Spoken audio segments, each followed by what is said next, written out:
সেদিন আসমানে জিবরাইল ফেরেশতা কেঁদেছিল আর বলেছিল, আমার হাবিব যদি মহান মালিকের প্রিয় রাসূল যদি একবার আমাকে অর্ডার দেয়, জিবরাইল তুমি আমার মালিককে আমার মনের জমানো একটা কথা আছে বলবে, বলো না জিবরাইল। যেন দয়া রাসূল কি এমন কথা। আর রাসূল কাঁদে আর বলে, জিবরাইল তুমি আমার মালিককে বলো, আমার মালিক যেন এই নাদান, এই গুনাহগার, এই কমজোর, এই দুর্বল এই উম্মতিকে যেন পার করে দেয়, আমার এই উম্মতিকে যেন কলসিরাতটা পার করে দেয়। সেদিন জিবরাইল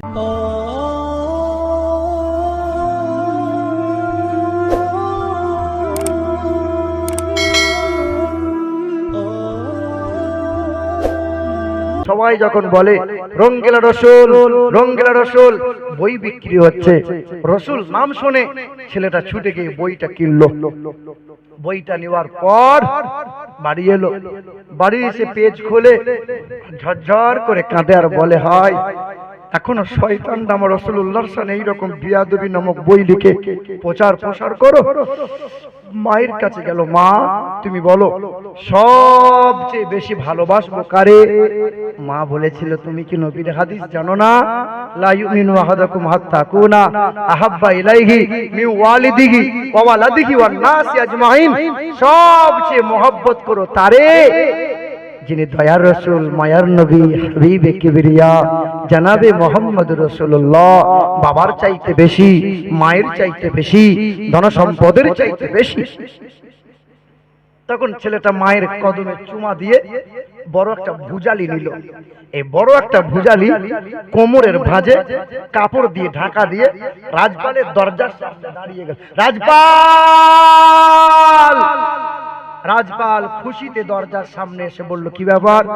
কোনো কিছু কথা না বলে ভুজালিটা বার করে সবার সামনে রাজপালের পেটে ভরে দিল। রাজপাল পড়ে গেল, মানে রাজপাল শেষ। ইলমুদ্দিন ভুজালি ছেড়ে দিয়ে হাত তুলে দিল, পালাবে না। ইলমুদ্দিন দাঁড়িয়ে রয়, গ্রেফতার হয়ে গেল। গ্রেফতার যখন হয়ে গেল, সেই সময় আল্লামা ইকবাল হায়াতে ছিলেন। হাজার হাজার উকিলেরা, হাজার হাজার মুসলমানেরা ইলমুদ্দিনের জন্য কেঁদেছিল, আফসোস করেছিল।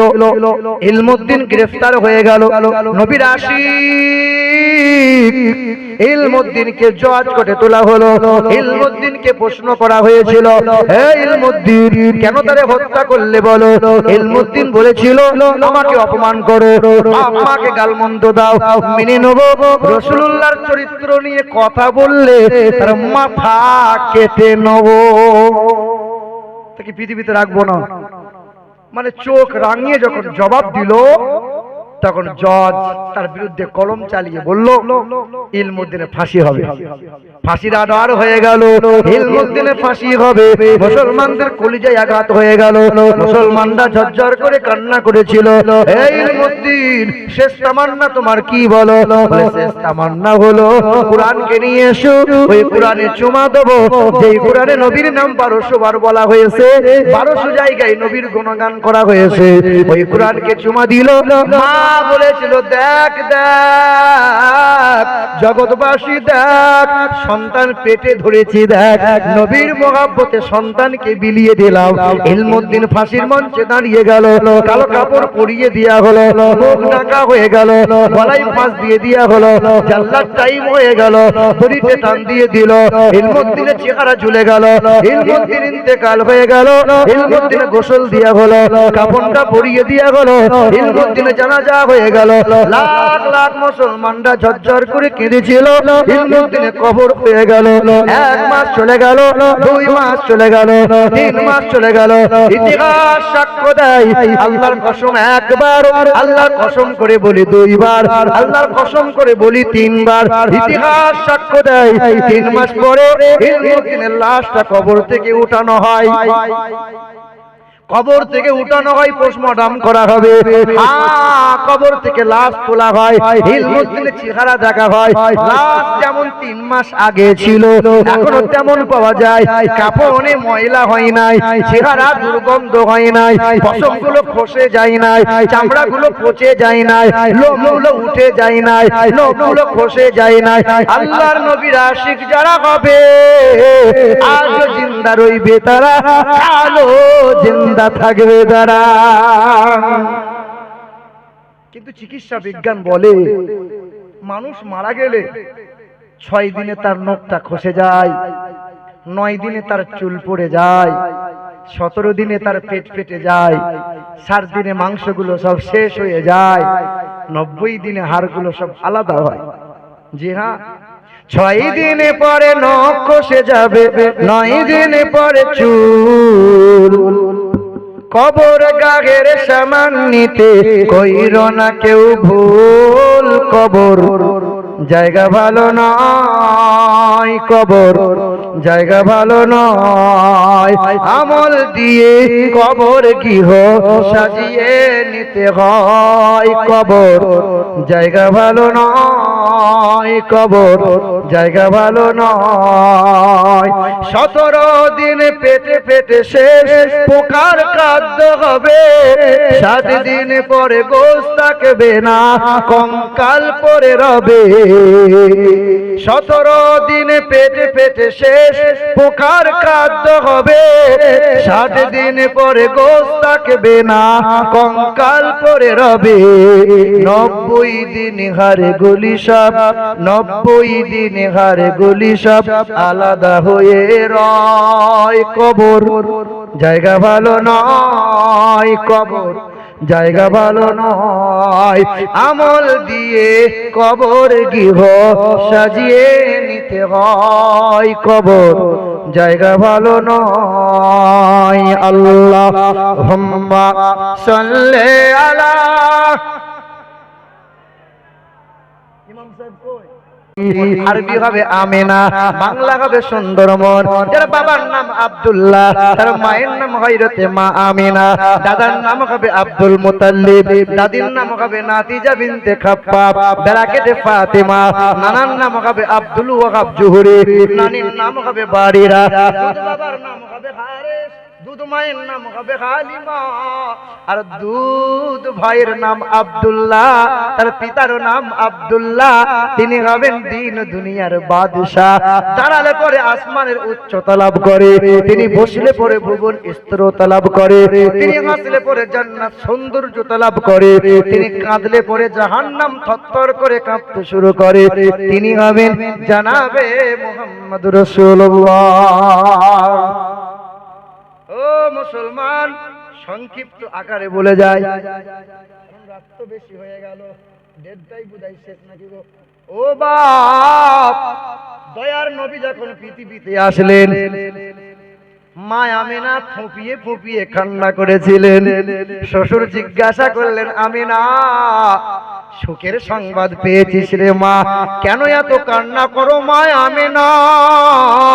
মা আমেনা কাঁদে আর বলে, আব্বা আজ যদি আমার আব্দুল্লাহ বেঁচে থাকতো, আজ যদি আমার আব্দুল্লাহ হায়াতে থাকতো, আমার শিশু মুহাম্মদের জন্য একটা খেলনা কিনে নিয়ে আসতো। আমার বড় আফসোস, আমার বড় কষ্ট হয়, আমার মুহাম্মদের জন্য কেউ খেলনা নিয়ে আসলো না, আমার আব্দুল্লাহ বেঁচে নাই, তাই তো মক্কার বাজারে আমার মুহাম্মদকে কেউ ঘুরতে নিয়ে গেল না। আল্লাহ যেন বলতেছিল, আমেনা মন খারাপ করবি না, হে আমেনা সুন্দরের চাইতেও সুন্দর পেয়েছিস, ভাগ্যবতী মহিলা রে আমেনা। আব্দুল্লাহ যদি বেঁচে থাকতো, মক্কার বাজার থেকে খেলনা নিয়ে আসতো। আরে কয় টাকার খেলনা? 100, 200, 500 টাকার খেলনা না, না রে আমেনা, আমি তোর সন্তানের জন্য, আমার হাবিবের জন্য দুনিয়ার খেলনা নয়, আকাশের চাঁদকে আমি আল্লাহ খেলনা বানিয়ে দিলাম। নবীর চাচা আব্বাস বলেন, ওগো নবী, জ্যোৎস্না রাত্রিতে দোলনায় শুয়েছিলেন, আমি আপনাকে নয়ন ভরে দেখতাম, কোথায় ছিলি এতক্ষণ? মনে হচ্ছে ফেরেশতা ছুটে এলো সব। যা ওইদিকে, যা যা যা, খেলা করে। এদিকে এদিকে এদিকে এদিকে, দাঁড়াগা দাঁড়াগা। এ বাপ, ও সোনার টুকরো বন্ধুরা আমার, এবার একটু কলিজাটা দেখবেন ফেটে যাবে। নবীর চাচা আব্বাস বলেন, ইয়া রাসূলুল্লাহ, ছোট্টবেলায় দোলনায় শুয়ে থাকতেন, জ্যোৎস্না রাত্রিতে আপনাকে আমি দেখতাম, আপনি আকাশের দিকে আঙ্গুলটা তুলতেন, একবার ডান দিকে ঘুরিয়ে দিতেন, চাঁদটাকে দেখতাম, ডান দিকে ঘুরে যেত, আবার আপনি বাম দিকে ঘুরিয়ে দিতেন, চাঁদটাকে দেখতাম, বাম দিকে ঘুরে যেত। নবী মুচকি হেসে বলেন, চাচা আপনি কি জানেন না, কানাল কামার ইউনাজিনি ওয়া ইউহাকিনি ওয়া ইয়ামনাউনি মিনাল বুকা। ও চাচা, আকাশের চাঁদটা আমাকে সান্ত্বনা দিত, আকাশের চাঁদ আমাকে বলতো, আব্বা নাই তো কি হয়েছে, আমি তোরে খেলা দেখাইব। আকাশের চাঁদ আমাকে কাঁদতে মানা করতো, আকাশের চাঁদ আমাকে বুঝাইতো, আকাশের চাঁদ আমাকে খেলা দেখাইতো, আমি আকাশের চাঁদটাকে নিয়ে খেলা করতাম। দয়ার নবী পৃথিবীতে এসে বলেন তো, নবী আমার কার জন্য কান্না করেছিলেন? মায়ের জন্য কান্না করেন নাই, বাবার জন্য কান্না করেন নাই, পরিবারের জন্য কান্না করেন নাই, উম্মত উম্মত উম্মত, আমার উম্মতের কি হবে, আল্লাহ আমার উম্মতের কি হবে। সারাটা জীবন নবী শুধু এই নাদান, এই গুনাহগার উম্মতের জন্য। মা, এবার শোনো, দেখো নবী 8 দিন বয়সে মা হালিমার কাছে দুধ পান করতে চলে গেলেন। কদিন? 8 দিন যখন নবীর বয়স, তখন মা হালিমা কোথায় নিয়ে গিয়েছিলেন? তায়েফ শহরে। এবার নবী যখন কোরআন পেয়েছিলেন, ওই তায়েফের শহরে নবী যখন দাওয়াত দিতে গিয়েছিলেন, তখন নবী বলেছিলেন, হে তায়েফের মানুষেরা, লা ইলাহা ইল্লাল্লাহ আনা রাসূলুল্লাহ, তোমরা এক আল্লাহকে মেনে নাও, আমি নবীকে তোমরা স্বীকার করে নাও। তায়েফের মানুষরা কি বলেছিল জানো?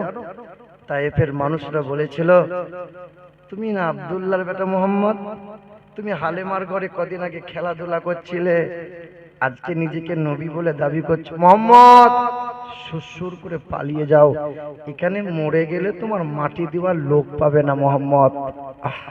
নবী থমকে গেলেন। সেদিন তায়েফের নিষ্ঠুর বেঈমানরা ছোট ছোট বাচ্চাগুলোর হাতে মোটা মোটা পাথর ধরিয়ে বলেছিল, যার যতটা ক্ষমতা সে তত জোরে পাগলটাকে মারবি, যেন বেঁচে মক্কার দিকে বাড়ি না ফিরে যেতে পারে। নবীর চেহারায় সাদা রঙের পোশাক ছিল। তায়েফের নিষ্ঠুর ছোট বড় সব মানুষগুলো হুল হুল মোটা মোটা নওজোয়ান যুবকেরা পাথর নিয়েছিল। আমার নবীকে পাগল নির্বংশ বলে গালমন্দ দিয়ে নবীকে পাথর ছুঁড়েছিল। নবীর চেহারার সাদা রঙের মোটা কাপড়টা ছিঁড়ে চামড়া ফেটে পাথরগুলো মাংসের মধ্যে গেঁথে গিয়েছিল। গোটা চেহারা লাল রক্তে রঞ্জিত হয়ে গেল। বেঈমানরা দেখলো নবী মরে নাই। এইরকম ভাষাতে বলেছিল, মুহাম্মদ তো মরে নাই, চল। তখন দয়ার নবীকে গোল করে ধীরে ধীরে ধীরে 3 বার পাথরে ঘা মেরেছিল।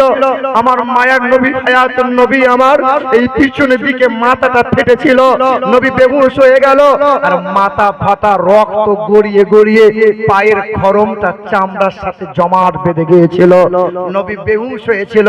তায়েফের মানুষরা পায়ে করে নড়িয়ে বলেছিল, এবার মুহাম্মদ মরে গেছে।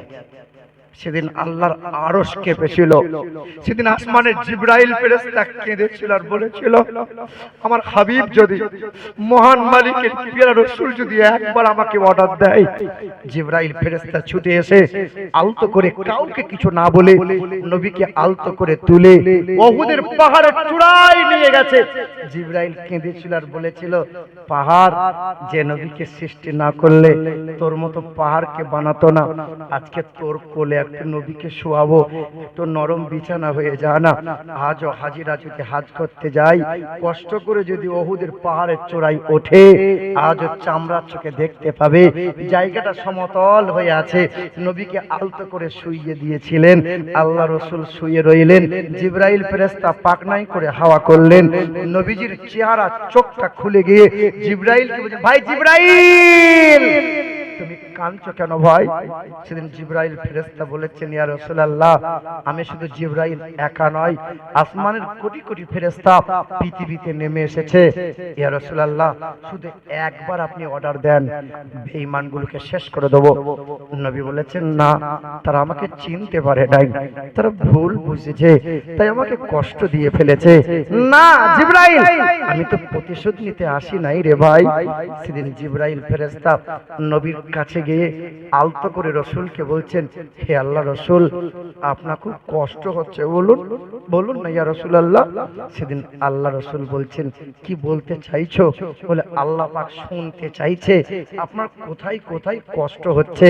সেদিন আল্লাহ রসুল জিবরাইলের মুখটা টিপে ধরে বলেছেন, জিবরাইল, আমার কষ্টের কথা আমার আল্লাহকে বলা লাগবে না। জিবরাইল, তুমি আমার মালিককে আমার মনের জমানো একটা কথা আছে বলবে, বলো না জিবরাইল। আহ, যেন দয়া রসুল, কি এমন কথা? জিবরিল ফেরেশতাকে বলছেন, তখন জিবরিল বলছেন, ইয়া রাসূলুল্লাহ, কি এমন কথা নিজের কষ্টের কথাগুলো চেপে রেখে আপনার জমানো কথা আল্লাহকে আমার মারফত দিয়ে শোনাতে চাইছেন, বলেন না ইয়া রাসূলুল্লাহ। সেদিন জিবরাইল ফেরেশতা শুনতে চেয়েছে, আর রসুল কাঁদে আর বলে, জিবরাইল, তুমি আমার মালিককে বলো, আমার মালিক যেন এই নাদান, এই গুনাহগার, এই কমজোর, এই দুর্বল এই উম্মতিকে যেন পার করে দেয়, আমার এই উম্মতিকে যেন পুলসিরাতটা পার করে দেয়। সেদিন জিবরাইল ফেরেশতা কেঁদেছে আর বলেছে, রসুল, আমি আদম নবীকে দেখলাম, আমি মুসা কালিমকে দেখলাম, আমি ইব্রাহিম খলিলকে দেখলাম, আমি ইসমাইল জবিউল্লাহকে দেখলাম। तमाम নবী পয়গম্বরেরা সংসার করেছিল, কখনো কখনো উম্মতের কথা ভুলে গিয়েছিল।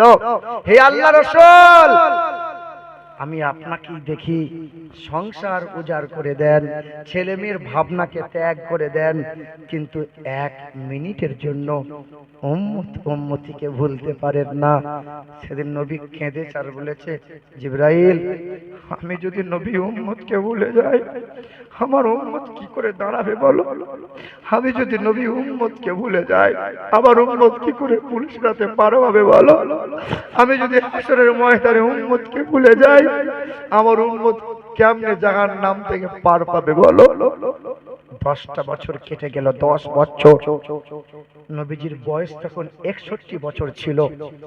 নবী ঘরে বসে আম্মাজান আয়েশাকে ডেকেছেন, আয়েশা, মা আয়েশা ছুটে এসে বলছেন, ইয়া রাসূলুল্লাহ, কিছু বলছেন? নবী তখন হাতটা বাড়িয়ে বলছেন, আয়েশা, আমার শরীরে একটু হাত দাও। মা আয়েশা হাত দিয়েছেন, বলছেন, ইয়া রাসূলুল্লাহ, বড় জ্বর আছে আপনার শরীরে, খুব জ্বর আছে গো নবী। তখন রাসূল বলছেন, আয়েশা, ওই জানালায় একটু জাইতুনের তেল রাখা আছে, একটু উষ্ণ গরম করে নিয়ে এসো না আয়েশা, আমার পিঠে একটু মালিশ করে দাও না আয়েশা। আম্মা জান আয়েশা জাইতুনের তেলটা উষ্ণ গরম করে নিয়ে এসেছে, নবীর পিঠের কাছে দাঁড়িয়ে বলছে, রসুল, আপনি পিঠের কাপড়টা তোলেন, আপনার পিঠে একটু আমি গরম তেল একটু মালিশ করে দেবো। নবী দুই হাতে করে পিঠের কাপড়টা তুলে ধরেছেন। মা আয়েশা তেলটা নিয়ে নবীর গায়ে লাগাতে যাবেন, চোখ চড়ক গাছ হয়ে অবাক হয়ে তখন মা আয়েশা ছলো ছলো চোখ নিয়ে বলছেন, নবী, আপনি আমাকে কোনোদিন বলেননি, আপনি আমাকে কোনোদিন আপনার পিঠটা দেখাননি, আপনার পিঠটা গর্ত গর্ত খাল খাল হয়ে আছে, আপনার কবে পক্স হয়েছিল গো নবী, আপনার কবে বসন্ত হয়েছিল গো নবী, আপনি তো আমাকে এরকম পিঠের হাল আপনি কোনোদিন দেখান নাই।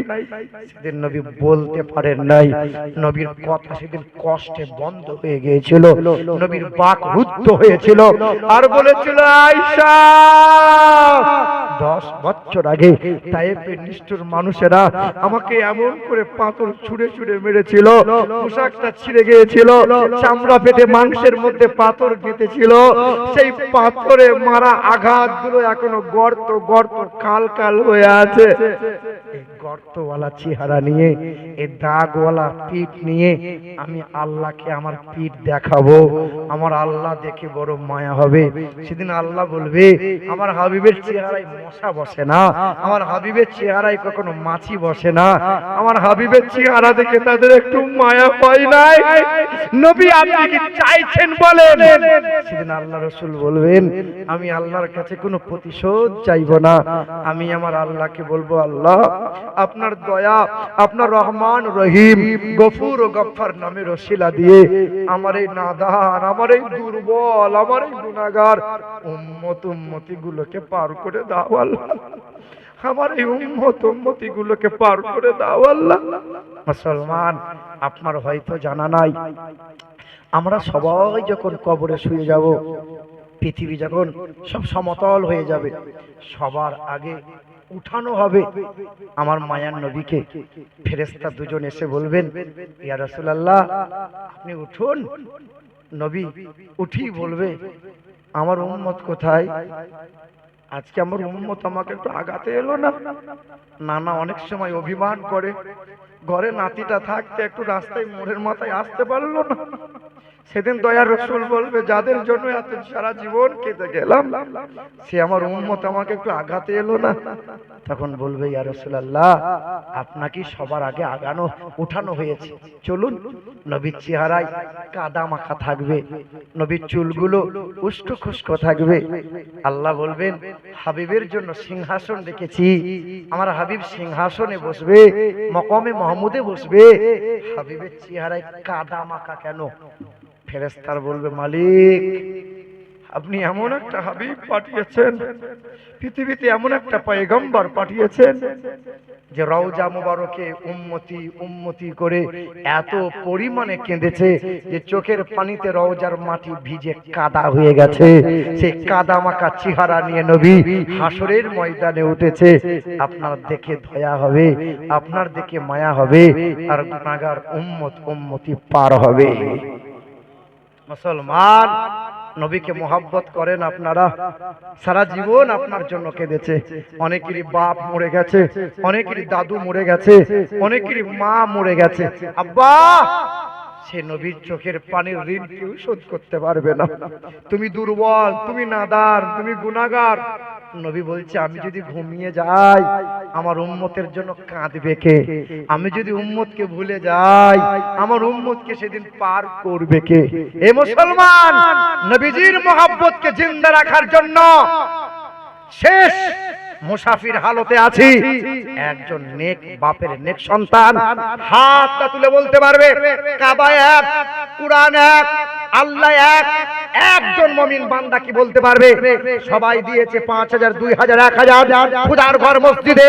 এই নবীর চোখের পানির মোহাব্বতে মালিক হাবিবুল্লাহর মোহাব্বতে আমি খোদার ঘর মসজিদে 2000 টাকা দেবো। একটা মায়ের লাল, একজন বান্দা আপনি দেবেন ভাই। কি নাম আছে ভাই জানেন? শফিক ভাই নারে থাকবে, নারের ইশারা। আমার শফিক ভাই দেবেন 2000 টাকার দাতা। সুবহানাল্লাহ। এবার বলেন তো বাপ, লা ইলাহা ইল্লাল্লাহ, লা ইলাহা ইল্লাল্লাহ ঈমানদার হওয়া যাবে। আর একজনকে মেনে নিতে হবে, মুহাম্মাদুর রাসূলুল্লাহ। আল্লাহ বলছেন, সব জোড়া জোড়া বানিয়েছি, রাত দিন, সাদা কালো, মিথ্যা সত্য, উঁচু নিচু, জান্নাত জাহান্নাম, সব জোড়া জোড়া বানিয়েছি। বান্দা, জোড়া হওয়ার মতো শফিক ভাইয়ের পাশে 2000 টাকা দেওয়ার আর কেউ আছেন? শেষ বেলায় আখিরি মোনাজাত করব। আব্বার জন্য একটু দোয়া করে দেবো, আপনার মায়ের জন্য একটু দোয়া করে দেবো। আর একটা বাপের বেটা পারবেন? হুজুর আমি দেবো 2000। কেউ আছে? একজন সোনার টুকরো বন্ধু, কোনো ভাই, কোনো বোন আমার আছে, কোনো মা পারবি? কোন আমার খালা আছে, কেউ কোন ভাই আমার আছে, আর একজন চাইছিলাম জোড়া হওয়ার মতো, মাত্র 2,000 টাকা খোদার ঘর মসজিদে। না না, আপনি আমাকে দেবেন না, মসজিদে দেবেন। আজ ছেলের পেটে অসুখ হয়ে যায়, ডক্টর বলবে 30,000 টাকা খরচ পড়বে, এই তোমার রোগ হয়েছে, এই ইউসজি করা লাগবে, ইত্যাদি ইত্যাদি। আপনি খরচ সব করবেন ছেলের মায়ায়। ছেলের থেকেও বেশি মহব্বত করা লাগবে নবীকে। নবীর মহব্বত আর একজন ভাই পারবে না। সাদকা করলে, দান করলে বালা দূর হয়, মুসিবত দূর হয়। 2,000 না পারলেও 1,000 টাকা দেনেওয়ালা, 1,000। পিছন থেকে একটা ভাই হাত তুলেছেন, কি নাম? একজন, 10টা মানুষ দেন তো দেখি, 10 জন। কি নামটা দেখেন, কমিটি ছেলে দেখো, সরে আসেন, কাজ চলে।